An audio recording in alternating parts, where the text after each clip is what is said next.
Vous pouvez aller chercher les statistiques avec le consulat d'Italie, avec le consulat d'Espagne, d'Allemagne, et puis vous allez apporter, on va comparer les chiffres. Et je trouve que le consulat de France est beaucoup même trop large, parce que par moment, il y a des chiffons que les gens introduisent, ils collent le visa dedans. C'est l'un des consulats les plus simples, les plus faciles. Mais ils sont dans la cohérence. Tu renvoies un dossier cohérent, bah tu auras ton visa.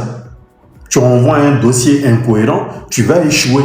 Eux ne vont pas t'appeler pour te demander, mais oui, tu aurais dû nous envoyer tel document, tu n'as pas envoyé. Sur la base de ce que tu as fourni, ils prennent une décision. Donc, s'il y a une petite erreur, bah, ils vont te refuser.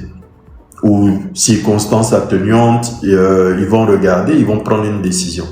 Mais le consulat, je dis et je répète, qui délivre le plus de visas, c'est le consulat de France. Donc, si vous apportez des dossiers cohérents, probabilité d'obtention du visa est très élevée. Si vous apportez des chiffons, bah, probabilité d'obtention du visa est quasi nulle. Donc, c'est pas parce que le consulat de France vous a refusé aujourd'hui que si vous allez demain, ils vont vous refuser. On te refuse par rapport à un motif bien précis. Mieux, ils te font savoir le motif pour lequel ils te refusent le visa. Donc, sur la base de ce motif-là, toi, tu n'as qu'à corriger tout simplement ton dossier. Mais ne pense pas que parce que le consulat de France t'a refusé le visa aujourd'hui, toi, comme tu fais une nouvelle demande, et puis eux, ils t'ont refusé, toi, tu es trop fâché, il faut que toi, tu partes au consulat d'Italie ou que tu partes au consulat d'Espagne. Mais tous les consulats là sont reliés entre eux depuis 2014 et ils partagent les informations. Donc, il suffit de taper ton nom, tout simplement, ou le numéro de ton passeport, mieux, tes empreintes. Parce que tu peux aller changer de passeport, tu peux aller changer la couleur de ta peau, donc ton visage n'est plus le même, mais tes empreintes là, tu les as vitam aeternam. Donc tant que ces empreintes là sortent, il n'y a aucun problème. On saura qui est derrière tel passeport, même si tu allais te tchatcho.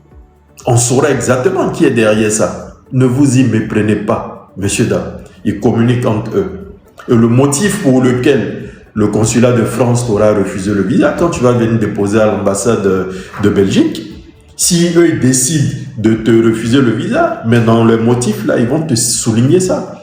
Que tu as fait une demande de visa déjà au consulat de France à telle date et on t'a refusé pour tel motif. Nous, on te refuse pour tel ou tel motif. Donc, c'est pas le consulat qui... Non, il faut apporter des dossiers cohérents.